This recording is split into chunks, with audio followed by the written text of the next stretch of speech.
Coming up on NT Daily News, we'll tell you how one North Texas daycare is taking steps to protect their kids from getting measles. Plus, a potential 2020 presidential candidate held a rally in El Paso last night. We'll tell you who later in the newscast. And UNT is looking to possibly put out some local businesses. We'll tell you why. From the Mayborn School of Journalism at the University of North Texas, this is NT Daily News.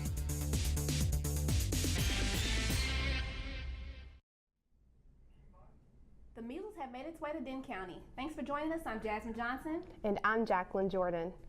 The Denton County Public Health Department confirmed one measles case last week.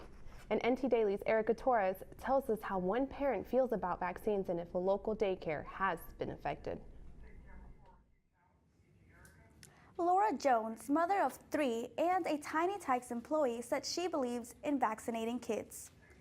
She has worked at the Learning Center and daycare facility for 3 years. The center does not require kids to be vaccinated, but most of them are. When she found out about the measles case in Denton County, she knew she had done all she could to keep her kids and the kids at the daycare safe. That was kind of scary, especially because I couldn't be very specific about where it was. But I figure everyone I work with is vaccinated. My kids are vaccinated, so I know I've done all I can do to prevent it. Jones says parents at Tiny Tykes have not raised concerns about the few unvaccinated kids. The Denton County Public Health Department has not identified any more cases. Ohio teenager Ethan Lindenberger had never been vaccinated due to his parents' beliefs. He decided to get vaccinated against his parents' objections shortly after turning 18. Really wasn't like I kind of raised my fist in the air and said, like, you idiots, like, I'm getting vaccinated. And, I sat down with them and I said, this is the evidence I have, and I presented it as best I could, and they didn't agree. Lindenberger says he and his parents are in a good place despite their disagreements. The CDC says that there is a current outbreak of measles and mumps throughout the U.S., and the key to stopping the spread of the disease is to get vaccinated. A Lake Dallas high school student has been diagnosed with whooping cough. Denton County Health Services sent out a letter to parents. Are advised to check their child's shot records. Vaccinations are given at 2 months, 4 months, 6 months, and 15 to 18 months with the booster at 4 years old. The symptoms include runny nose, sneezing, mild fever, and a cough that slowly gets worse. Parents are urged to contact their doctor if they have any questions about symptoms. More than 130 people in the U.S. die from opioid overdoses every day, and today there's a medication that could possibly prevent that. Narcan, a nasal spray that could save a life, is up for discussion on the University of North Texas campus. NT Daily's Maggie Coker tells us more about what Narcan is. Narcan, or naloxone, is a medication that reverses the effects of an opioid overdose.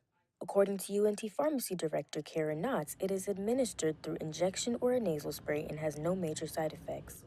There have been no serious reports of overdose on UNT's campus, but local advocacy group React to Opioid Overdose is seeking to expand access to the medication in residence halls. Gina Vanacore, Executive Director of Housing, told NT Daily News, "We do not have Narcan in the halls. The Student Health Center has Narcan. We do training on staff to identify individuals who may present as overdosed, but essentially our staff is instructed to call the police, who are the ones best trained for this." Vanacore also stated there has not been an overdose incident since she has been the director. While the advocacy group pushes for it, some students say they don't know what Narcan is. Dr. Scott Walters at UNT's Health Science Center shed a light on the medication last year when he decided out of curiosity to have it on hand. Research suggests that in most settings, this prevents deaths and it also encourages people to seek treatment. That is especially true in settings that are treatment-rich. And the college campus is a fairly research-rich environment. There's lots of treatment options. Research shows 1 in 4 U.S. college students meet the criteria for substance abuse. UNT police reports show low rates for students on campus. The University Health and Wellness Center has Narcan on hand as a precaution. Knott says the medication is available to anyone by way of a Texas standing order. Senior Rehabilitation Lecturer Paula Heller Garland believes there is a need for discussion. I think it's a conversation we have to have. It's an opportunity for us to have a conversation about substance use overall, not just with opiate. And we need to be having the conversation so we can talk about what substance use disorder is. This is a great opportunity for us to just begin that conversation. I'm Maggie Coker, NT Daily News. It has not yet been confirmed that the expansion will take place. Liquor stores in Texas are not open on Sundays, but a new bill could change that. The bill was introduced by Laredo's State Representative Richard Pena Raymond. The law banning liquor from being sold on Sunday has been in place since 1935. Critics don't want the law to pass because they view Sunday as a holy day. Kevin Sanders owns Applejack's Liquors in Denton. He's on board with changing the law because it's what customers want. You know, we hope to get some extra business, but we also feel like it's going to be some extra expense. We want to do what's best to satisfy our customers. So if our customers want us to be open on Sunday, we will be. The bill also extends that our liquor stores can be open during the week. The Hickory Street bike lane saga is one step closer to being resolved after a meeting last Monday night.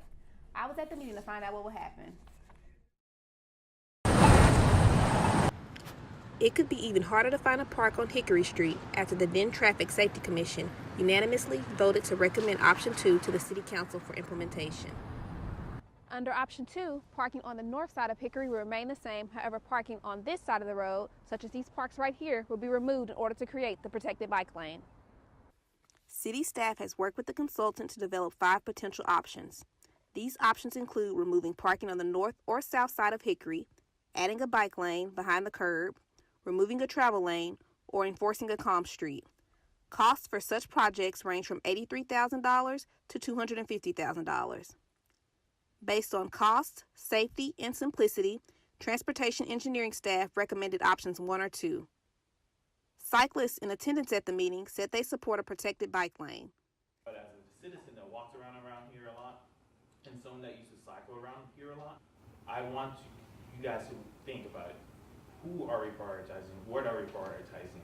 If the City Council approves option 2, Hickory Street would lose 24 on-street parking spaces. Poke Loco owner Micah Fleck said losing any spaces would hurt, but losing that many would have a huge impact on that area. I think 24 spaces, though, is a huge loss as far as parking. I know that there's been a discussion that a lot of the traffic around here is pedestrian traffic, but that's 24 vehicles, and that's beyond just the people that are walking over here and students. A lot of people that work over here or live over here that use those 24 spaces. Although he is new to the area and located on Fry Street, he has noticed that the loading zone at the intersection of Fry and Hickory Streets is being wasted. Instead, he thinks repurposing that zone could be a compromise for all involved parties. Having one giant lane for buses and cars would then allow an opportunity for a bike lane and keep parking at the same time. So on this specific side of the street, I think that could be a good solution if they were looking into something like that. The Traffic Safety Commission will now give its recommendation to the Mobility Committee. Once that committee chooses an option, the recommendation will be brought before the City Council. The latest City Council work session was this morning. However, Hickory Street's proposed bike lane was not on the agenda. The next meeting will be on February 19th at 6:30 p.m. Coming up, we'll tell you about an organization that is encouraging women to run for office. Well, Thomas, you've got pre-diabetes, but with more exercise and a change in diet, it can be reversed. I've tried exercising. It just makes me hungry for bacon. I love bacon, too. And who really likes to exercise? Not me. Me neither. Nobody. So we're good? What? Oh, you still have pre-diabetes. Big time.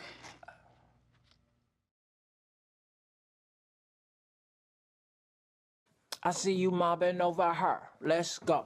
Let's mob. Let's crawl. Let's crawl. Let's crawl. Hey, yo, we mobbing. Come on, girl. Let's crawl. Hey, yo, let's crawl. Hey, yo, let's crawl. Hey, let's crawl. Hey, yo, let's crawl. Boom. I got some Oxy after I hurt my neck. First, I took them to feel better. Then, I just kept taking them. I didn't know they'd be this addictive. I didn't know how far I'd go to get more.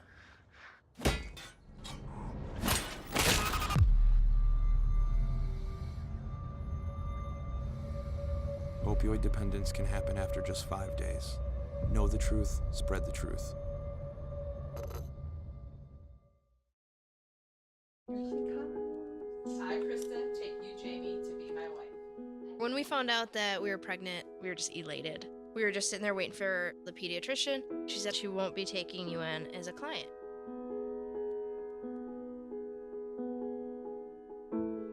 We are a lesbian couple, but she's just a baby.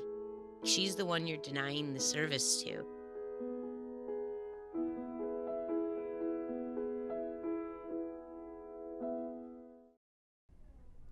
President Donald Trump and former Congressman Beto O'Rourke held dueling rallies over the border wall last night in El Paso. CNN's Jess Delaney reports. I love this state, and I love the people of this state. We've had a great romance together, you know that. President Trump choosing El Paso for his first campaign rally of the year. But not everyone in the border city was feeling that love. Hey, ho, ho! Donald Trump has got to go! Just outside his rally, a march against Trump and his call to build a border wall. The president taking note of one person in particular, former Texas Congressman Beto O'Rourke, who's eyeing a presidential bid of his own. They'll say, Beto O'Rourke. That's his last name, right? O'Rourke? Beto O'Rourke had a wonderful rally of about 15 people. Actually thousands, but who's counting? This is where we make our stand, and there's no other place I'd rather be, and no one else I'd rather do it with. I love you, El Paso. The country's counting on us. Let's do it. It was not exactly a duel at high noon, but it was a Texas-sized showdown and a preview of the 2020 presidential campaign with immigration front and center, regardless of which Democrat challenges Trump. The president made his case once again to spend billions on a border wall. Walls save lives. Walls save tremendous numbers of lives. His rally so close you could see him on the Jumbotron behind O'Rourke, as he made the opposite case. We know that walls do not save lives. Walls end lives. O'Rourke has captivated some Democrats searching for a candidate to believe in. Despite narrowly losing his challenge to Texas Senator Ted Cruz last year, a point Trump was eager to raise. A young man who's got very little going for himself, except he's got a great first name. I would say that may be the end of his presidential bid. Of course, long before O'Rourke could ever take on Trump, he would have to survive an increasingly crowded Democratic primary. And he's yet to decide whether to declare his candidacy. How close are you? Before the end of this month, I'll make a decision and an announcement. It sure looks like a yes. We'll see. Whether he jumps in is one of the questions hanging over the Democratic race. He says he's weighing the toll a run would take on his young family, but they were alongside him Monday night. Love you, buddy. Let's remember this moment. Pretty wild. Shortly before President Trump took the stage at the rally, he received an update about the ongoing negotiation on funding for the border wall. Democrats and Republicans reached an agreement just days before the deadline for another partial government shutdown. Sources say the deal includes almost $1.4 billion for the 55-mile wall. This is well short of the $5.7 billion the president initially asked for to fund the wall. Trump must sign this agreement into law by midnight on Friday to prevent another shutdown. This presidential election season, there are more women candidates than there were ever before. Senators Kamala Harris, Amy Klobuchar, and Elizabeth Warren have all announced their sides for the presidency. President Donald Trump has taken to Twitter to voice his opinions about these candidates. The president tweeted out, "Pocahontas has joined the race for president." See you on the trail, Liz. Women around the world are beginning to hold more political positions than ever before. 50 years ago, Shirley Chisholm began her term as the first African-American woman in Congress. NT Daily's Carlin Green tells us how one UNT organization is pushing for women of color to run for political offices. UNT's Ignite is a part of a national nonpartisan organization that advocates for more women to hold political office. According to the Center for American Women in Politics, women of color make up less than 9% of those currently holding office in Congress. Ignite's vice president says getting women into higher offices starts locally. It is so important to get women of color and just women in general elected on a city and state level, because there's so much more work that you can do. That's decisions you're making, policy you're putting into place that makes sure we can't discriminate against people, and anything else.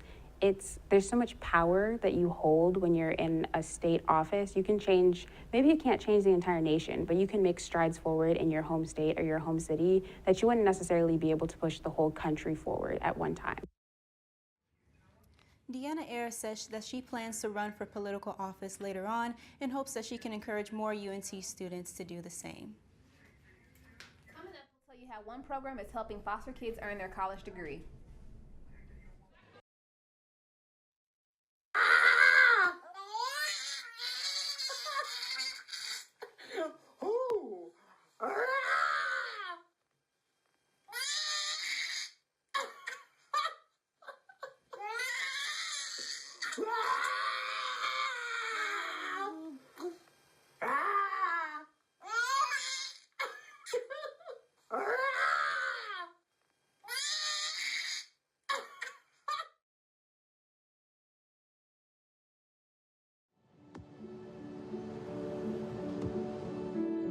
I don't remember how it started. Go to that. Our back and forth. It always came back. Dad! You probably don't remember what you told me, That was perfect. but I heard every word.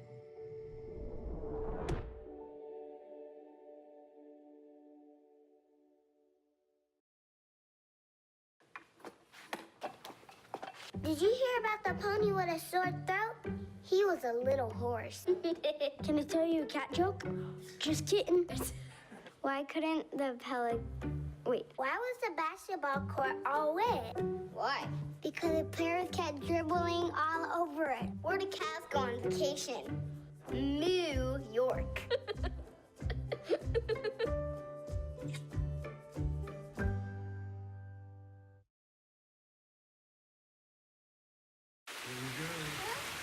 Here we go. We're gonna go out there in the rain. You're gonna get wet. All right, here we go. Oh, look at the rain. Okay, quick.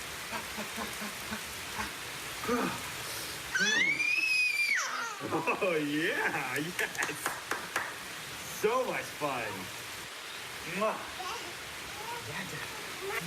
So wet. 5 local Denton businesses could close as soon as this Friday, business owners say. NT Daily's Marcus Carr is live on Avenue C near UNT's campus. The 5 businesses are New York Subhub Naraha Cafe, Oriental Express, Eagle Car Wash, and Campus Bookstore. The small businesses received a letter from UNT officials about 5 years ago about a possible buyout, but the university never followed up. Now UNT is exploring getting the land by buying it or eminent domain, which would allow the university to take the properties without the consent of the business owners. New York Subhub owner Hunter Christensen says he wasn't aware of UNT's plans until he saw it on social media. Thing is, this location is just perfect for us. We're close enough to UNT, but we're not inside UNT, so we still get Denton people here. We own the building and the land, which it's a rarity nowadays, and you're not going to find that too common anymore. So, as far as what we're going to do, we're just going to see how they vote, what they're going to do, and then we'll just kind of go from there. UNT's Board of Regents will vote Thursday to decide whether it will authorize UNT officials to acquire the land by purchase or eminent domain. Live in Denton, Marcus Carr, NT Daily News. University of North Texas received a $40,000 grant to help foster students make UNT their new home. Most foster kids have little support when deciding to pursue higher education. But NT Daily's Jacob Gray tells us UNT hopes this could be the push they deserve. 38,000 students are enrolled in the University of North Texas. 127 of them are foster students. After aging out of foster care, many students lack the support and resources when trying to obtain a degree. The Push or Persevere Until Success Happens program helps the students get to where they need to be. So they help you build your social skills, help you build your skills with tutoring, they help you build skills with other people, communication skills. It's just a bonding kind of thing, basically, just to help you build yourself up and build others up, and then help foster kids graduate college on time. The program began when UNT professor Brenda Sweeten found out a foster student with a 1400 SAT score had dropped out her freshman year. She was very bright and academically prepared for coming to college. When I contacted her a couple of years later to see if she wanted to be part of this panel for the conference that I was working on, she told me that she was no longer a student at UNT. And it really wasn't the academic rigor that got her, it was really like the social aspects and the emotional pieces and the lack of support that she had once she got here. And so that really kind of weighed on me. The university just received a grant on behalf of the program to help support these students in any way they can. With this grant, Push launched the Summer Bridge program to help foster kids coming out of high school and aging out of foster homes find a home here at UNT and help build their future. And we wrote the grant back in the fall and found out right before the semester break that we had received the grant, which will allow us to pay for full room and board scholarships for foster care alumni coming to UNT for the first time during the summer. That's significant because what we're able to do is take youth directly from foster care, bring them to UNT, which gives them a place to live, and then they can get started on their college careers. Foster students say they feel the high support level here at UNT and know they are not alone. I like the way they actually come to me and bond with me and talk to us, and you know, it's just not about me, it's about the other students here too. And I'm glad they don't just favor, they actually go around and actually want to learn each and every one individually. And that's a really great thing about that program. UNT plans to grow the program, helping more foster kids reach their full potential. Jacob Gray, NC Daily News. Details about the Push and Summer Bridge program can be found at UNT's Student Affairs website. Coming up, we'll tell you how the beauty industry has helped one North Texas woman cope with her disease. This is the story of a boy who was very sensitive to lights and sounds. So he built secret hiding places where nothing could get in. The boy didn't like looking people in the eye. It made him feel uncomfortable. One day, he found out he had something called autism. His family got him help, and slowly, he learned how to live with it better. Early intervention can make a lifetime of difference. Learn the signs at autismspeaks.org. I'll never forget the day our landlord called and said, "Read your lease. No pets allowed." My owner tells him my dog ate the lease, but that didn't work. And now I'm stuck in a shelter. But this pit bull is ready for a new crib. I'm loving, loyal, and play well with others. So don't be intimidated by all my muscles, because the biggest one I have is my heart. That's right, I said it.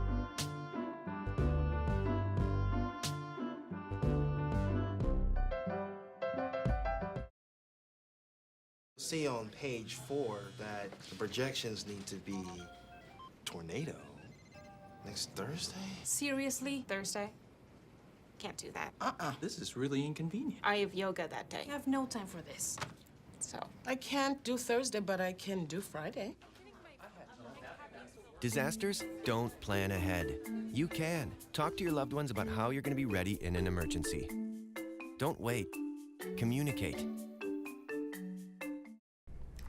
UNT's second annual Black History Month Gala will take place tomorrow. The event is hosted by UNT's NAACP chapter and the Black Student Union. The gala is meant to unite, educate, and uplift the Black community on the importance of Black history. The event will be held in room 314 at the Union from 7 to 9 p.m. To RSVP, you can find a link on the UNT Black Student Union's Twitter page. Many people fall into depression after being diagnosed with cancer, but I met with one leukemia survivor who used her talent to cope with the disease. Stephanie Barcenas Mandujano is a cosmetologist at Salon 13500. A year ago, she began to feel pain throughout her joints. At first, she thought it was from working long hours as a hairdresser, but her sister Elizabeth Barsonis noticed her pain was much more serious. And one day she wouldn't even pick up a glass of water, so I was like, you need to go to the doctor, like something's wrong. She was like super pale. Stephanie was doing clients' makeup before being rushed to the hospital.